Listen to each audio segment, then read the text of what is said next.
ஸ்ரீமதே ராமானுஜாய நமக. சரணாகதி தத்துவத்தை மக்களுக்கு எளிய முறையில் புரிய வச்சவர் தான் ராமானுஜர். ஏன்னா அதில் திருட விஸ்வாசம் முக்கியங்கிறத நமக்கு நன்னா அறிவுறுத்தினவர் ராமானுஜர். அதனால் மக்களுக்கு ரொம்ப ஈஸியாக புரிஞ்சுடுத்தோம்.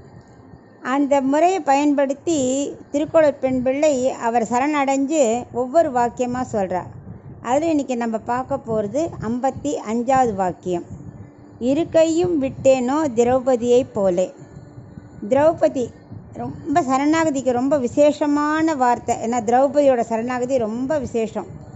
பஞ்ச பாண்டவர்களோட மனைவி, கிருஷ்ணனையே கதின்னு இருந்தவ, ரொம்ப நல்ல குணம் நிறைஞ்சவா தான். எல்லாருமே பாண்டவர்கள் எல்லோரும் நல்ல குணம் உள்ளவா தான். ஆனால் அந்த சூதாட்டம் இருக்கு இல்லையா, அது அவள் வாழ்க்கையே மாற்றிடுது. எந்த விளையாட்டையும் பொழுதுபோக்காக கொஞ்ச நேரம் விளையாடலாம், ஆனால் அதுவே பணம் பொருள்னு வச்சு விளையாட ஆரம்பித்தா நம்மளை அப்படியே படுகுழிட தள்ளிடும். அதை எடுத்து காட்டுறது தான் இந்த சூதாட்டத்தோட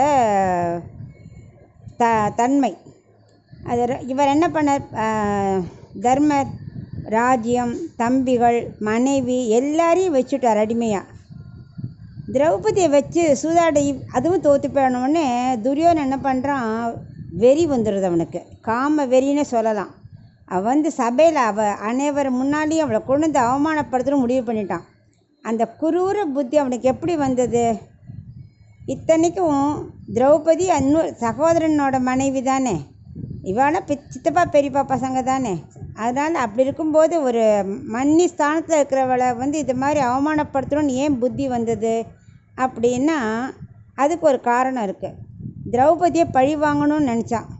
ஏன்னா திரௌபதி என்ன பண்ணா, ஒரு தடவை தர்மன் ஒரு அழகாக ஒரு இந்திரபிரஸ்தங்கிற மாளிகையை கட்டினார் இல்லையா, கண்ணனோட கிருபையினால் ஜோராக கட்டினான். அதுக்கு கௌரவர்களெல்லாம் வரவழைச்சான். அப்போது துரியோதனனும் அங்கே வந்திருந்தான். ஒரு இடத்துல தண்ணின்னு நினச்சிட்டு காலை வச்சா அது வெறும் தரை தான். இன்னொரு இடத்துல தரை நினச்சி காலை வச்சா அது நீச்சல் குளம், தண்ணியில் விழுந்துட்டான். இதை பார்த்த திரௌபதி சத்தமாக சிரிச்சுட்டா. அது ஒருத்த விழுந்தாலோ தப்பு செஞ்சாலும் ரொம்ப சிரிக்கக்கூடாது. சிரிப்பு வரும், அடக்கிக்கணும். ரொம்ப சத்தமாக சிரித்து ஒரு கேலி பண்ணுற மாதிரி பண்ணக்கூடாது. அது மட்டும் இல்லை, குருடனோட பையன் தானேன்னு வேற கேலி பண்ணிட்டா. பெரிய மாமனாரான திருதராஷ்டிரன் அப்படி சொல்லலாமா? யாராதானே குருடன்னு சொல்லக்கூடாது. அந்த மாதிரி இழிவாக பேசுகிறது துரியோதனுக்கு ரொம்ப அவமானமாக போயிடுது. அதனால் அவன் என்ன பண்ண காத்துன்னு இருந்தான். ஒரு நல்ல சந்தர்ப்பம் வரணும், இவளை பழி வாங்கணும். நம்ம மனசுக்குள்ளே ஒரு வெறி வந்துடுது. இப்போ சூதாட்டத்தில் திரௌபதியும் அவன் தோற்று அடிமையாக்கின உடனே திரௌபதியை கூட்டின்னு வா, என் தொடல் அமர வைக்கணும் அவளை அப்படின்னு ஒரு மாதிரி எல்லார் முன்னிலையும் அசிங்கமாக பேசுகிறான். எந்த சந்தர்ப்பத்துலையும் அடுத்தவர் விழுறதை நம்ம கேலி செய்யக்கூடாது இல்லையா.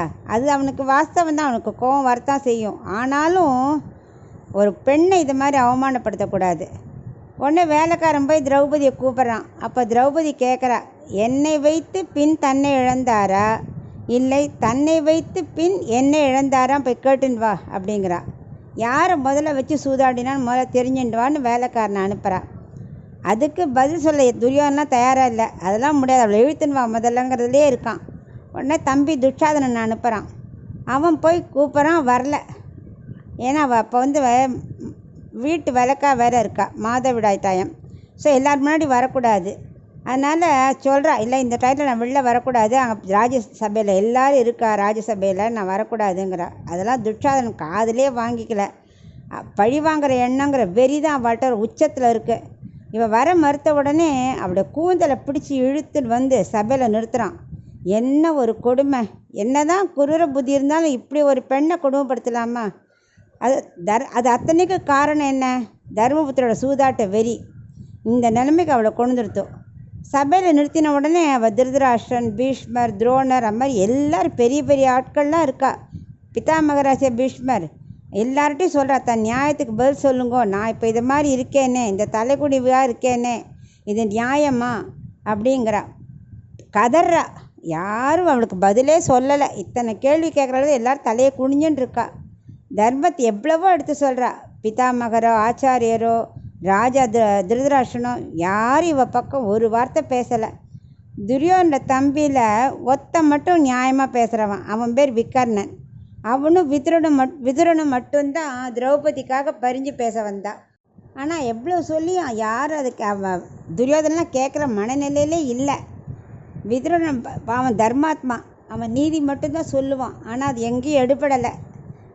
வேறு வழி இல்லாமல் அவனும் சைலண்ட்டாக இருந்துடுறான். நியாயமான வார்த்தை யாரும் கேட்க மாட்டேங்கிறாலும் வருத்தப்பட்டு இருந்தான். திரௌபதி புலம்புறா, இந்த வீட்டு மூத்த மருமகளான எனக்கு இப்படி ஒரு கதியா, அதுவும் வெளியில் வரக்கூடாத சமயத்தில் இப்படி ஒரு நடு சபையில் வந்து நிறுத்திருக்கானே, இதை கேட்க யாருமே இல்லையா, எனக்கு நியாயம் சொல்ல மாட்டேங்கன்னா கதறா. திரௌபதியும் பந்துக்கள் கை விட்டுட்டார், எல்லாரும் விட்டுட்டா. திரௌபதியோட பந்துக்களோ கணவன்மார்கள் 5 பேர் இருக்காளே, எல்லாரும் கை விட்டுட்டாளே. அது அப்படின்னு அவனுக்கு கொஞ்சம் கொஞ்சமாக தன்னம்பிக்கையும் குறையிறது, கையிலையும் பலம் குறைஞ்சுட்டே வருது. ஏன்னா கதற இந்த பலம் குறைஞ்சுட்டே வருது. இத்தனைக்கு யார், வில்லில் விஜயன் அர்ஜுனன் இருக்கான், கதையில் வீரன் பீமன் இருக்கான், எல்லோரும் சண்டைக்கு எழுந்துக்கிறா. ஆனால் துரியோதனன் சொல்கிறார், நீலாம் என் அடிமை உட்காரு அப்படின்றான். தர்மன்னு தடுத்துடுறான். இப்போலாம் சண்டை போட முடியாது, நமக்கு இப்போ பவரே கிடையாது அப்படின்னு தடுத்துடுறான்.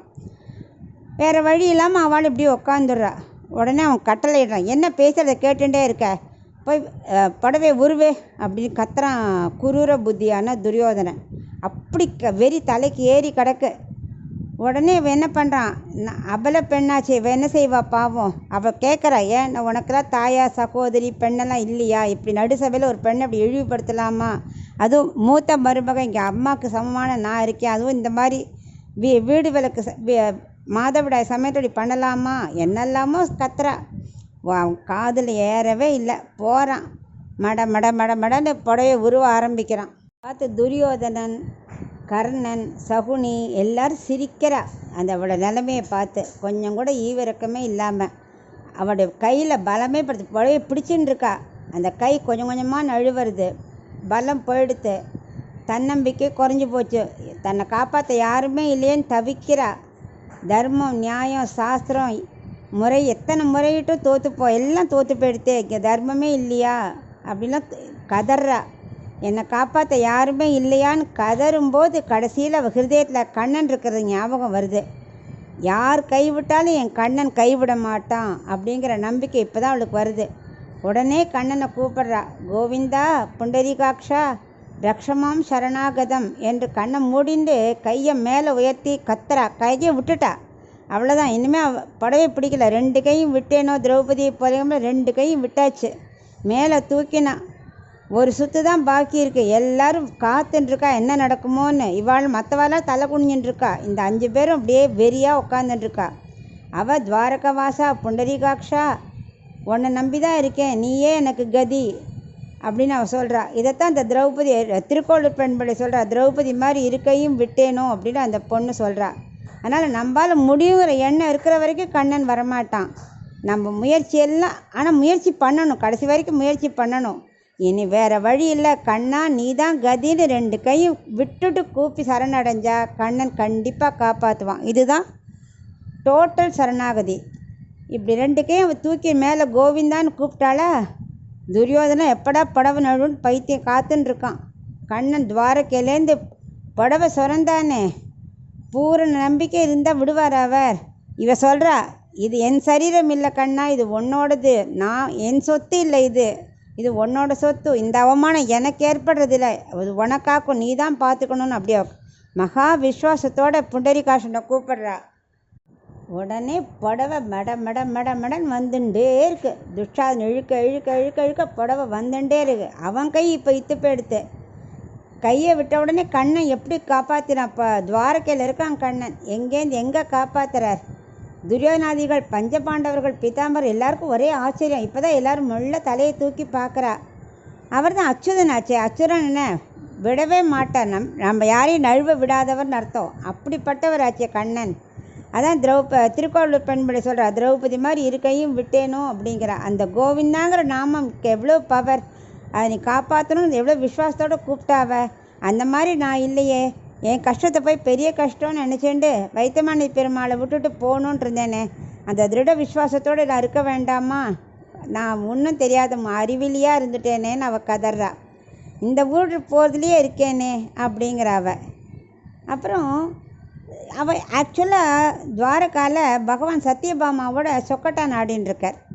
திடீர்னு வாசலுக்கு ஓடி போனார். போயிட்டு கொஞ்ச நேரம் நடந்து வர்றார் மெல்ல. சத்யபாமா கேட்குறா, ஏன் குடுகுடுன்னு ஓடினேன், இப்போ முள்ள வரலே, ஏன் சொக்கட்டாவில் தோற்றுருவோங்கிற பயத்துக்காக ஓடி போனேளா அப்படின்னு அவன் கிண்டல் அடிக்கிறா. அது கண்ணன் சொல்கிறான், இல்லை இல்லை, ஹஸ்தினாபுரத்தில் ராஜசபையில் திரௌபதிக்கு பெரிய அவமானம் ஏற்பட்டது, நான் காப்பாற்றலான்னு ஓடி போனேன், எனக்கு முன்னாடி ஒருத்த ஓடி போயிட்டான் அப்படிங்கிறா. அது என்ன அவ்வளோ பெரிய ஆள் உங்களை விட, அது யார் அப்படின்னு கேட்குறா. அதுக்கு கண்ணன் சொல்கிற, இல்லை திரௌபதி கூப்பிட்ட அந்த கோவிந்த நாமந்தான் புடவையை சுரந்தது. ஸோ என்னை கூப்பிட்றதை விட பகவானை விட பகவன் நாமத்துக்கு அவ்வளோ மகிமை, அந்த கோவிந்த நாமம் அவளுக்கு அப்படி மானத்தை காப்பாற்றிருத்து அப்படிங்கிறார். இதை கேட்ட ராமானுஜர் அப்படியே மெய் சிலிர்த்து போயிட்டுருக்கார். ஏன்னா பகவன் நாமம்னா சும்மாவா, அந்த விஸ்வாசம் இருக்கணும், எல்லா பொறுப்பையும் கண்ணன்ட்ட விட்டுறணும், முயற்சி மட்டும் நம்மளோடது, மற்றெல்லாம் கண்ணன் பார்த்துப்பாருங்கிற திருட விஸ்வாசம் இருக்கணுங்கிறதான் இந்த திருக்கோள பெண்பிள்ளை இந்த வாக்கியத்தில் நம்ம தெரிஞ்சுக்கிறோம்.